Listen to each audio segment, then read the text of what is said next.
Hey everyone, I'm Ari Meghlen here with Rachel Poli, and we're your hosts for the Merry Writer podcast. We are on episode 131, and this week's question is, how do you cope with stress as a writer? Before we begin, don't forget to subscribe to the podcast wherever you're listening so you never miss a show. And if you enjoy our episode, please do give it a like, write a review, and share it with friends. It does help in the algorithm, so please do that. Okay, writing can actually help you cope with stress, and I'm probably going to get a lot of pushback on that.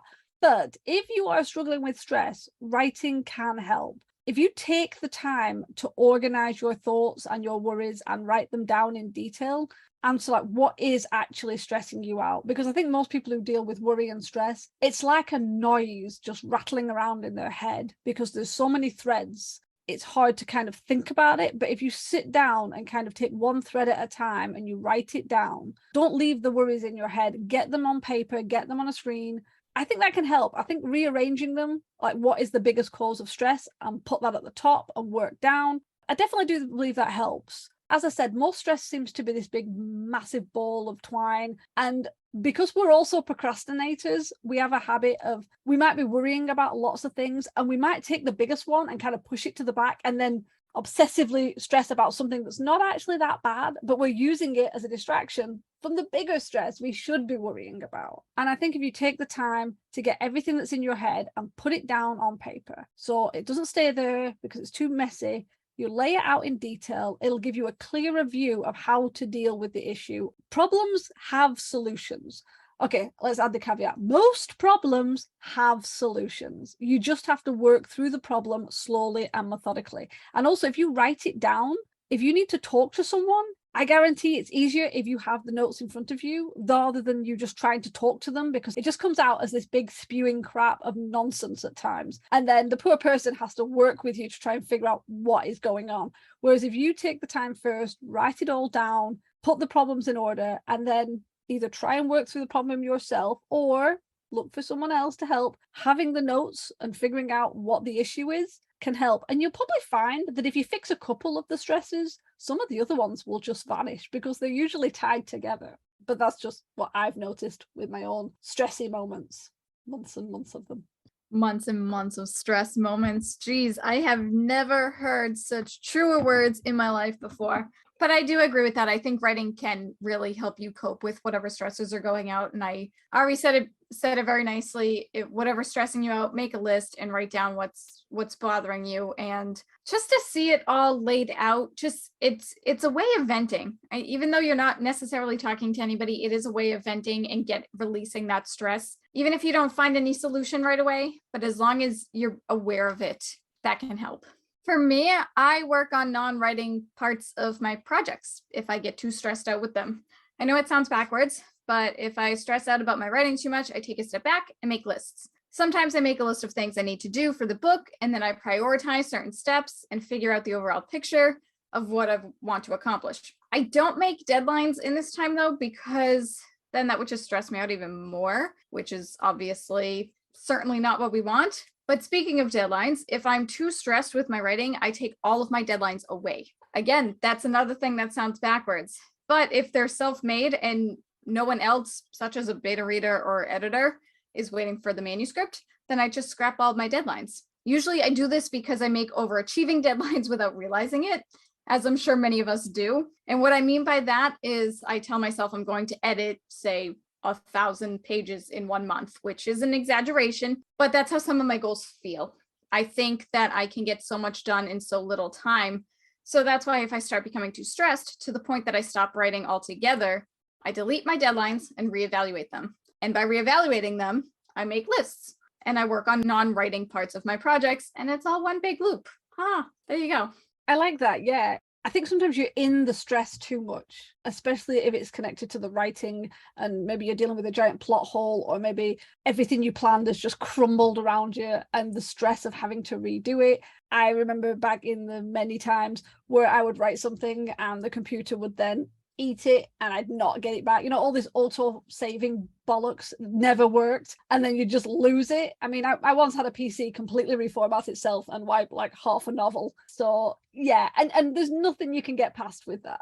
That's awful. I'm so sorry. Oh, it just, this is why I obsess about saving my documents off the computer, because I don't Yeah. trust them. If I'm not throwing cups of tea on them, they're reformatting themselves, full of gremlins. So yeah, sometimes you're just in it too much. So Rachel's right, taking a step back and making lists about something else, or working on bits that you can do, or definitely taking away deadlines. What is it with writers? Why are we always giving ourselves weird deadlines or excessively overachieving goals, which we know we can't do? And then we get stressed at ourselves, and then we just find ourselves sitting on the sofa eating too much chocolate, getting really angry about it. So yeah, definitely. Yeah, pretty much. I think like part of my problem is I love NaNoWriMo and it works really well for me, but I think it kind of conditioned me to get everything done in 30 days. So I can write the first draft of a novel, which is give or take about 50,000 words at least, in 30 days. But then when it comes to the editing process, in my head, I'm like, oh yeah, I can complete the whole editing process in 30 days.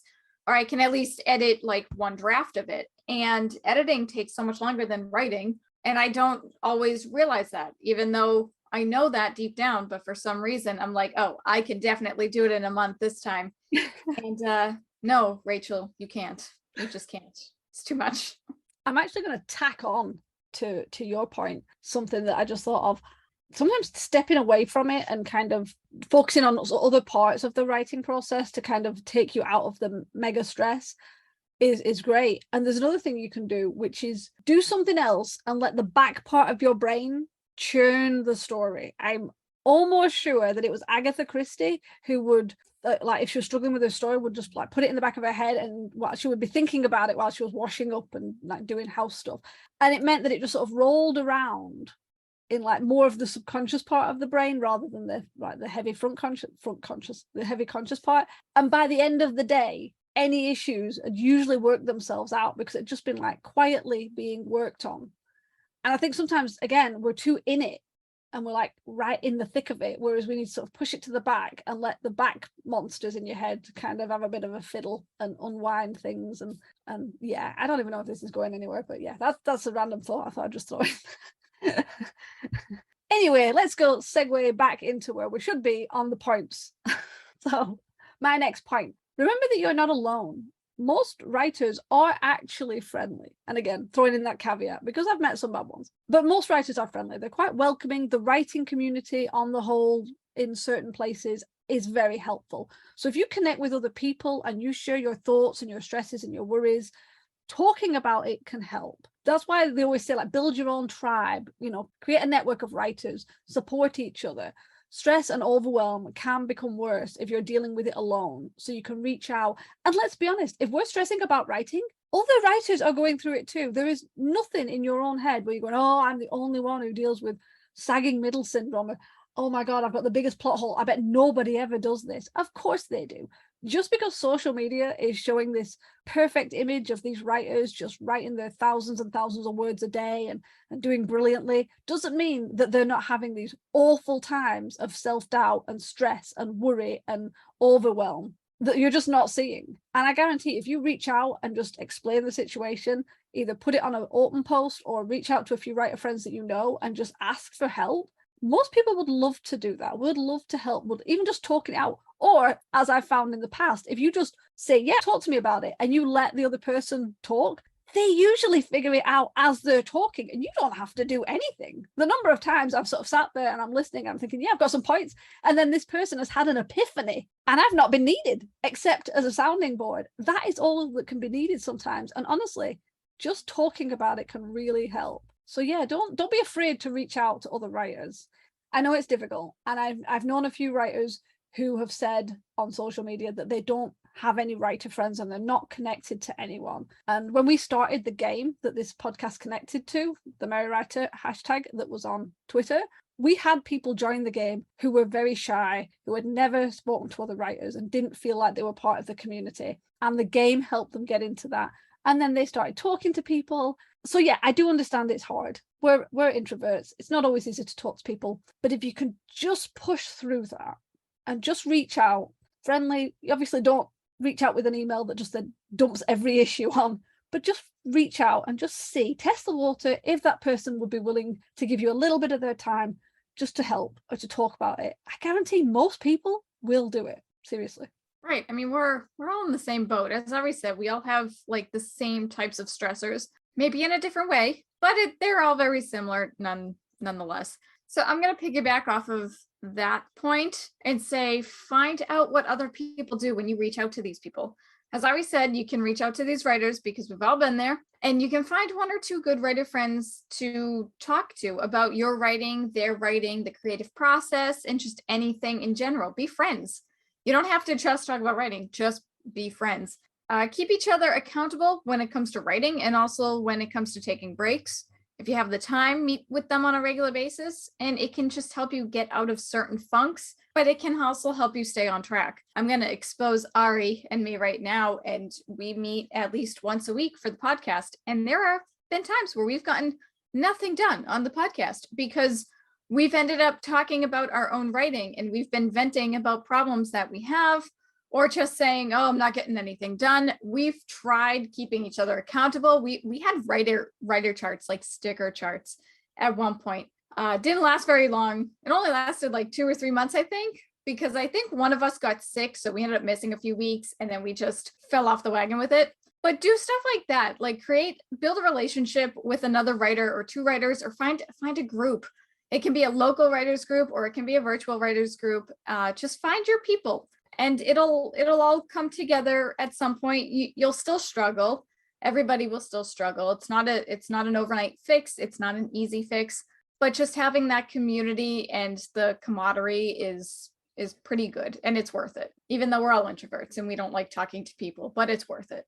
That's true, actually. Yeah, it's because it always reminds me of blogs. If I'm stressing about something, I will look for writer blogs, and I will be like, seeing what other people have gone through, because it really helps. Like if I'm struggling to make time to write, or I'm struggling with a plot issue, finding out what other writers do. I mean, obviously, yeah, we are all different, but having that kind of almost like a blueprint, like if someone says, well, I do this, this, this, and this, you can try it. It might not work for you, but having that as a guide can really help. That's why there are so many tutorials. That's why there are so many blogs and videos and TikToks out there showing people, well, this is how I outline. This is how I brainstorm. This is how I write my first chapter. I mean, hell, this podcast, we're literally explaining how we do this and we do that, and how we bring our guests on and what they do, because it might help someone out there who is struggling with that, thinking, I don't know how to outline. It doesn't work for me doing the snowflake method or the save a cat method. And then somebody will come on and say something, and they'll be like, wow, that would work for me. I'll try that. And boom, it works. Obviously, what we're saying is you can find it online, but you can reach out to people. And I do think that's actually better. As good as it is reading things, I think Rachel's right. If you find out what people do and you actually with them, like speaking to them, or if you're able to go and meet them in a local group, I think it helps. Because if you try something, if someone suggests something and you try something and it doesn't work, you could talk about it, because there might be a way of tweaking it that helps you more. There is something to be said about having that kind of personal connection, rather than just like connecting with someone on a blog or something. Having someone you can reach out to, or as Rach said, like a group of people. I think that's one of the reasons the hashtag game did so well, because it ended up being a community in itself of writers of all different ages and genres and all sorts. And people would answer the question, and then sometimes people would be saying like, oh, I don't know how to do that, or I've never done that, or I don't know what that is, or I'm struggling. And then other people would come on and give their suggestions, and it was lovely to see. And that was just a little Twitter game. I say little. At one point it was like, I had 50, 60 people playing it. But yeah, it was just a little Twitter game, and people were still willing to come on and help people they'd never heard of, they'd never spoken to. So just imagine if you reach out to people and actually make connections and become friends. It can help. Well, yeah, because I mean, we know a few people who met through the hashtag Merry Writer game, and now they are accountability partners. And we know a couple of people who met through the hashtag and they co-wrote a book together. So, I mean, it definitely helps. And I like how you mentioned it, that it was a personal connection, because you can certainly go on, read people's blogs and look at templates that they've created for you to digitally download for free. But it's a totally another thing to like talk to the person about it. And I don't know, like you said, it's on a personal level, and it makes it so much more real, rather than, you reading someone's blog or listening to a podcast episode. If you talk to people and you really build that relationship and that trust and that friendship, it can really, really go a long way, not only for you as a person, just making connections and building friendships, but as a writer as well. And if you're writing for a career, then you're running a business. So it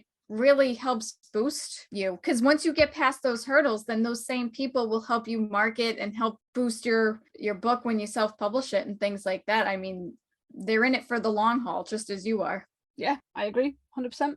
Okay, I think we've covered pretty well. Just a quick recap. Writing can actually help. Use it to get your thoughts and your stresses and what's really bothering you out of your head, lay it down logically, work it out, and then you can figure out how to solve those problems. Work on non-writing parts of the project. Take a step back from the actual writing, especially if you're too involved in it, and make some lists. Prioritize steps that are important. Scrap any self-created deadlines if they're just adding to your worry and your stress. And maybe think about if you're doing too many overachieving goals that are just giving you a sense of failure rather than a sense of accomplishment. Remember that you're not alone, and reach out to the writing community. People are willing to help others. And it doesn't matter whether you've been writing for 5 minutes or 15 years. People are willing to help you. And obviously find out what other people do. What do they do in those situations of stress? How do they fix those problems? And try them. No one's saying they're going to work for you, but no one's saying they're not either. So try them out. Try different things. Don't get stuck in, well, I've always done it this way. It doesn't always work, so try something new. Okay, with that, let's turn it over to you guys. How do you typically handle stress when it comes to writing? We'd love to chat about it. So as usual, tell us your answers in the comments below. If you want more of the Merry Writer podcast, then be sure to follow us on Podbean, YouTube, or wherever you're listening. And for as little as $1 a month, you can join us over on Patreon at patreon.com/The Merry Writer Podcast for bonus content. It helps to keep our show going, and we really do appreciate the support. In the meantime, tune in every Wednesday for a new episode of The Merry Writer Podcast where we ask all the right questions. Thanks for listening. Bye. Bye. This podcast is brought to you by Felt Tip Pens. We love to colour code. The music, titled Inspired, is by Kevin MacLeod, licensed under Creative Commons 4.0.